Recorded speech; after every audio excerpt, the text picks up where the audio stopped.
मान्यवर,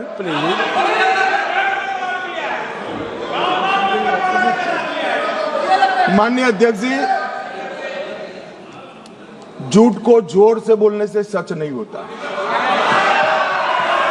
सच सच होता।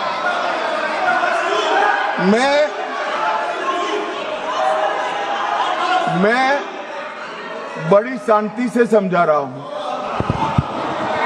कि ये परिसीमन आयोग और संवैधानिक सुधार के लिए ये नैरेटिव फैलाया जा रहा है। आज भी सभी लोग बोले हैं कि इससे दक्षिण के राज्यों का प्रतिनिधित्व की दृष्टि से नुकसान होगा। मैं ये बात कर रहा हूं, वो हकीकत नहीं है।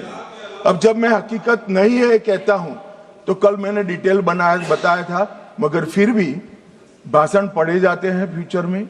ये नैरेटिव तोड़ने के लिए जरूरी है कि मैं एक लाइन में समझाऊंगा।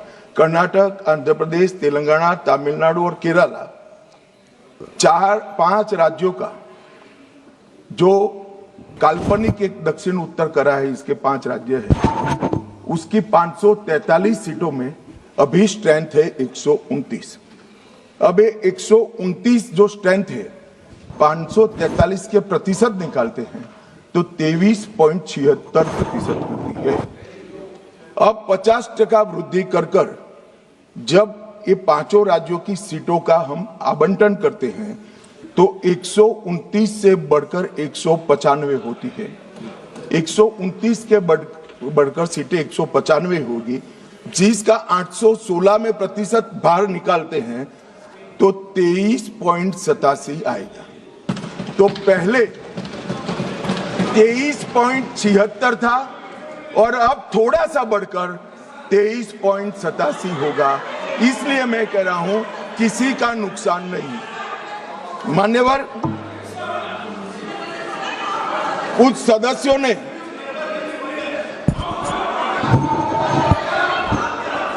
मान्यवर, आप पारित कराने की सहमति दो, अभी पेश करा देंगे। हाँ, 1 घंटा रुक जाएंगे। चलो माननीय गृह मंत्री बता दो इनको, 1 घंटा रुक जाएंगे। कहीं तैयार है?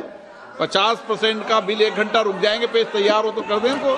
1 सेकंड बैठ जाओ, बैठो। राजा जी एक मिनट मुझे सुनो, बता दो इनको। अगर इस बिल का विरोध करने का कारण 50% लिखित में चाहिए तो 1 घंटा सदन बंद कर दिए, मैं ऑफिशियल अमेंडमेंट लेकर आता हूं मान्यवर, मगर बिल पारित करने का वो वादा करते।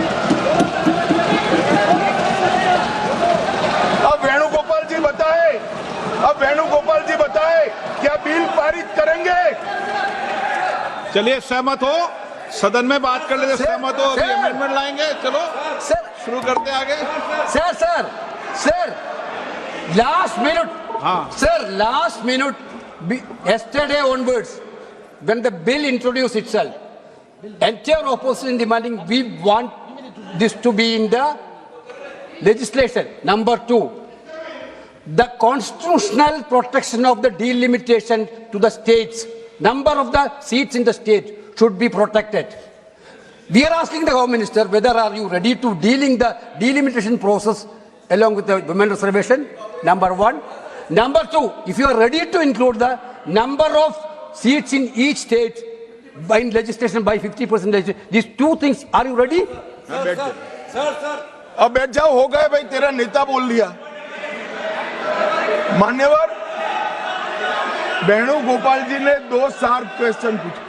अरे बैठ जाओ गोगोई साहब, 5 तारीख को काउंटिंग है यार, बैठ जाओ अभी। अरे 4 तारीख को काउंटिंग है, बैठ जाओ। मान्यवर साहब, मैं इनका जवाब देता हूं, इनको बिठा दीजिए प्लीज।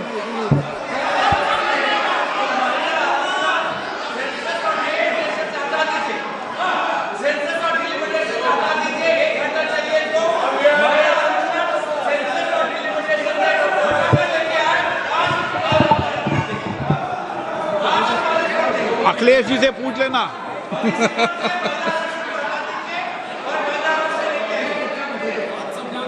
मान्यवर, मुझे लगता है कि आपके नसीब में यश लिखा है। एक बिल पारित हो जाएगा शायद, मान्यवर वेणुगोपाल जी ने दो चीजें करी कि एक तो 50% आरक्षण और 50% सीटें बढ़ाई जाएगी, उसको बिल में शामिल करने के लिए ऑफिशियल अमेंडमेंट लाने के लिए तैयार हो। हाँ जी, मैं तैयार हूं।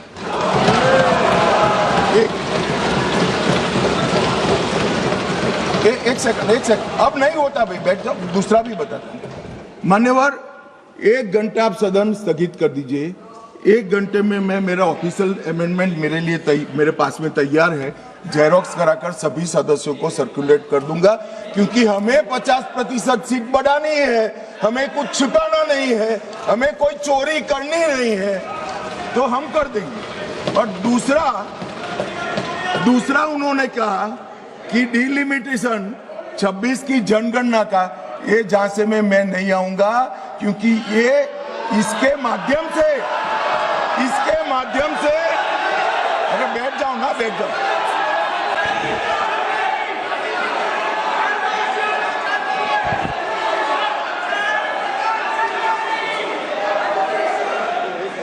क्या कई बार है ना, सदन में भी फैसले हो जाते हैं, इसलिए सदन में फैसला कर लो।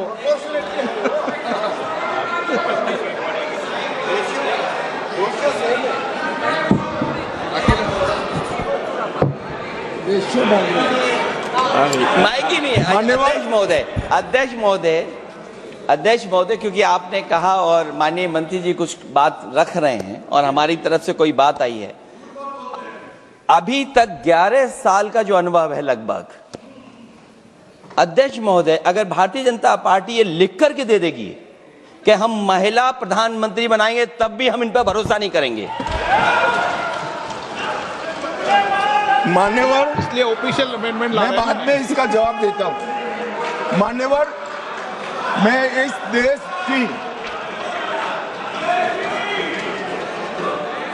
देश की मातृशक्ति को कहना चाहता हूं कि राहुल गांधी जी की अनुपस्थिति में कांग्रेस पार्टी ने जो प्रस्ताव रखा है वो एक बहुत सुहाना जाल है, महिला आरक्षण को फिर से एक बार 29 के पहले नहीं होने देंगे। इसलिए मान्यवर, ये जो कहते हैं कि हमारे राज्यों का समान भार होना चाहिए, मैं सहमत हूं। महिला आरक्षण 29 के पहले ही करना चाहिए, 29 के बाद ले जाने के लिए इनका षड्यंत्र सफल हम नहीं होने देंगे। मान्यवर, मैं समझ रहा हूं कि ये वोट नहीं देंगे तो महिला आरक्षण का बिल गिर जाएगा, मगर इस देश की महिलाएं देख रही है, उनके रास्ते का रोड़ा कौन है वो